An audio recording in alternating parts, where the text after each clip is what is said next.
What was it like growing up in Coleraine? Just played a lot of football, to be fair. It's kind of drilled into me from a young age by my dad. Was like, if you play for Coleraine, like, that would be absolutely unbelievable. So to be lucky enough to be now in the first team 7 years and to be signing a new deal now, then it's a dream come true, and I'm glad it's happened.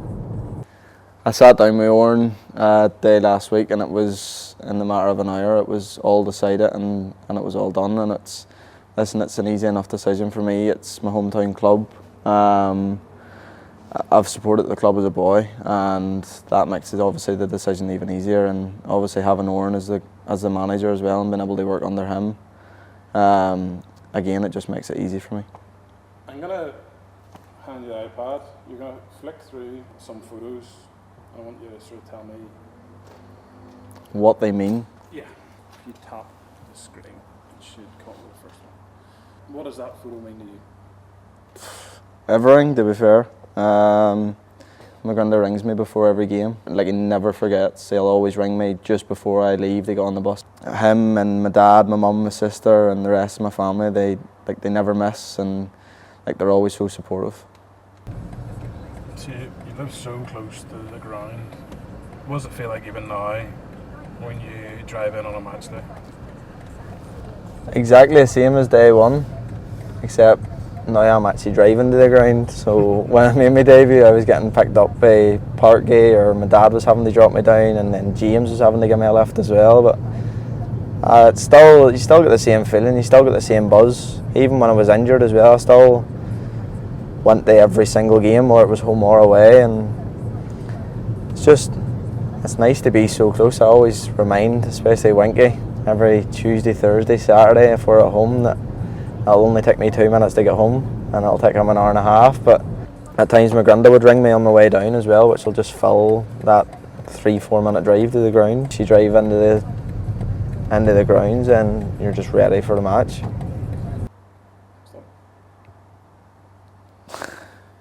does that mean? Everything again. It's senior debut. It was, I don't know, it was one of them ones. It was quite unexpected. I'd been in the first team squad for 6 weeks. I think I sat on the bench for 6 weeks in a row and didn't get on. And then usually the reserve team manager used to send out the arrangements on a Thursday night that Oran had given to him to send to me. And I was actually at my school formal. I missed training on a Thursday, and I was at my school formal, and I got a text from a number that I didn't know. But then I went on to find out that it was from Oran. But again, thought nothing of it, came and then named me in the starting lineup, and it was a dream come true. It was something that I always wanted to do, and like stepping out that day against Glentoran, like I marked that picture, me and David Scullion, like I went down to Shamrock Rovers away with Coleraine. He scored the winner and Coleraine won 1-0, and then 3-4 years later I was playing against him. So it was quite surreal, but it meant everything, and even still to this day, every appearance now means the same. When you see a primary school kid, coming to games and recognising you as a Coleraine player, what does that feel like? Like, you're not a big superstar or anything. You're not playing in England. Obviously, it's nice to be a role model to a kid, and listen, what they like when they say get excited when they see me or like want to stand and watch you training. I used to be that kid as well, and I think that's why I'm happy enough to spend so much time with him, or go and help coach a session or get pictures or anything like that, because again, as I said, I was one of them kids as well. So like, you would never want a kid to go home unhappy or like sad about anything that maybe happened to football.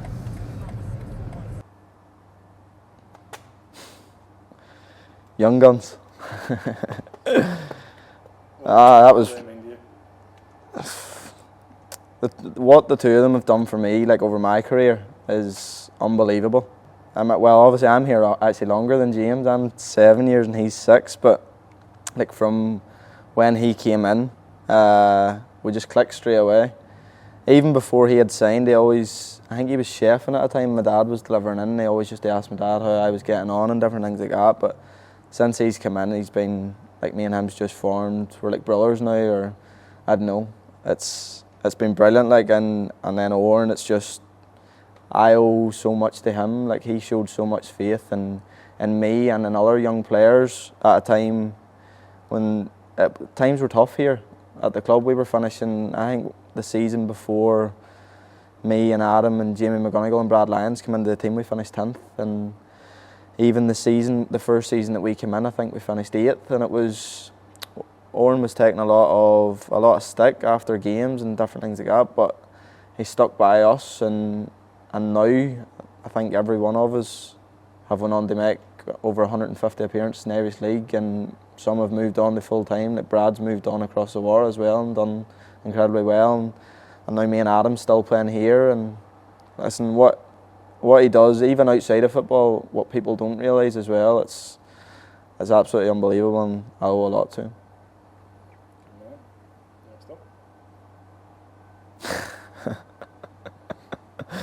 Oh wow, I don't know how you found that. Dungannon at home, must be 5 years ago. I've got hit a tackle, and then I think it might have been Shannon Clucas at the time. He flicked out and kicked me in the lip, but nothing really kicked off after that, and then he gets sent off. The referee seen it, but I think Harper's come over and started it a bit, and then James is just, I don't know.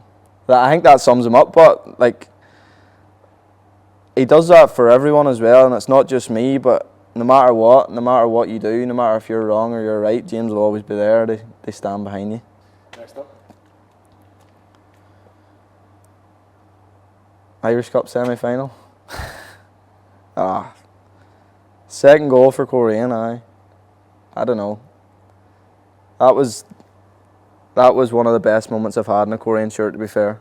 Because I'd been through a lot. I'd been out for 7 months, and then I'd just got back, and then I think it was back 3 months, and then we had sort of went in the Irish Cup run. I'd played in every game, and then the semi-final, it's just, I don't know, it opened up for me that day. Not often I take a shot, to be honest, but it was great, and especially having fans there, and like the away stand at Ballymena was packed out, and we knew, like, we had lost the year before in the Irish Cup final to Linfield, and we knew we'd done ourselves no justice at all. We went that day, and it was men against boys, and we knew, obviously at the time Larne were in the championship that day, and we knew we had a good chance of getting to another final, but it wasn't obviously as easy as that. They came, they had a good side, they played good football, but I think my goal probably settled the nerves as well, even though we conceded actually straight after it. But it sort of settled everyone down, and we kind of then believed that we were going to go again and get to another final.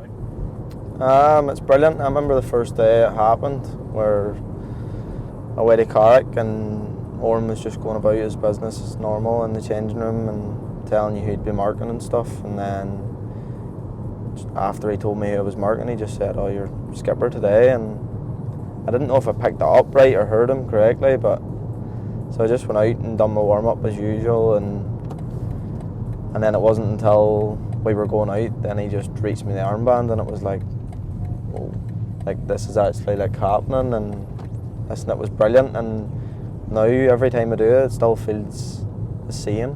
I still love every minute of it, and like, it's an honour to captain the club. Like, obviously you don't want Stevie to be injured either, but I love captaining the club as well, so hopefully I can do it many more times. I don't know how you found that, but the hat's not doing me, but it's not doing good. I went to the Irish Cup in 2003 and 2004 as a fan with my dad, and to see Coleraine lift the cup was unbelievable. But now for me to be able to say that I was part of a squad to win it is obviously even better, and it's what you wanted to do when you first started playing for the club. Obviously massive disappointment not being able to play, but I think it was one of them ones I just have to be a fan now, and I have to be supportive in the changing room and do whatever I can. The only disappointment I have of that day is not getting a medal, but it's just one of them things. You just learn to live with it, and hopefully I can go and win another one now. Talk me through what is happening in this picture and why it happened. Like my dad's my best friend. What he's done for me in a football, in every manner of life, but in football is second to none. Like, and I say I owe Owen a lot, but like I owe everything to my dad. And like obviously last year then, Dad suffered a heart attack and had to get a quadruple bypass. I think he spent something like 28 days in hospital. He was 21 in Coleraine and 7 in the Royal. I seen the help that he got when he was in hospital, and like I don't know, people criticise the NHS and different things like that, but for me and my personal experience of it and what I seen they give, the time they give to him and the care they give to him, I wanted to give some back. So I came up with the idea of walking 100 miles in the month of March, and it was crazy. I think I started up like a Just Giving page on the Tuesday with the story behind it and the idea of what I wanted to do. And I think it was something like 6 o'clock I started the Just Giving page, and at 12 o'clock that night there was already £1,000 on the page, and it was just brilliant. And in the end up we ended up raising 4,000. So we decided to give 2,000 to Chest, Heart and Stroke Northern Ireland and 2,000 to Coronary Care in Coleraine, where Dad spent most of his time. And like, just grateful for everyone supporting it, like us as a family and also them charities, because if someone goes through the same as what we did, I hope that that money can then go and help them.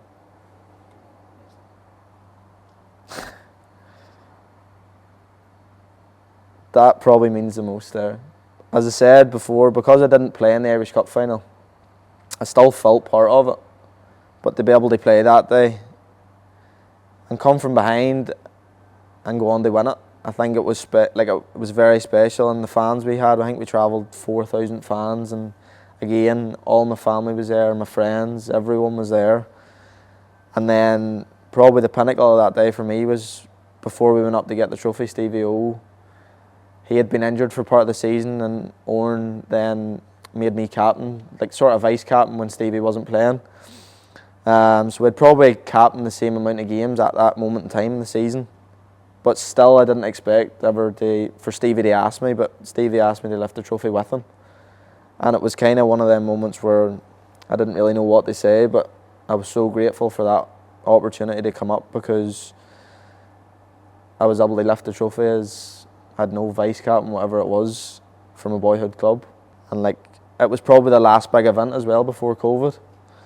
So it kind of makes you appreciate like those moments even more, because when you don't have fans, some things are just that bit harder. Like being able to share moments like that with the fans just makes it extra special.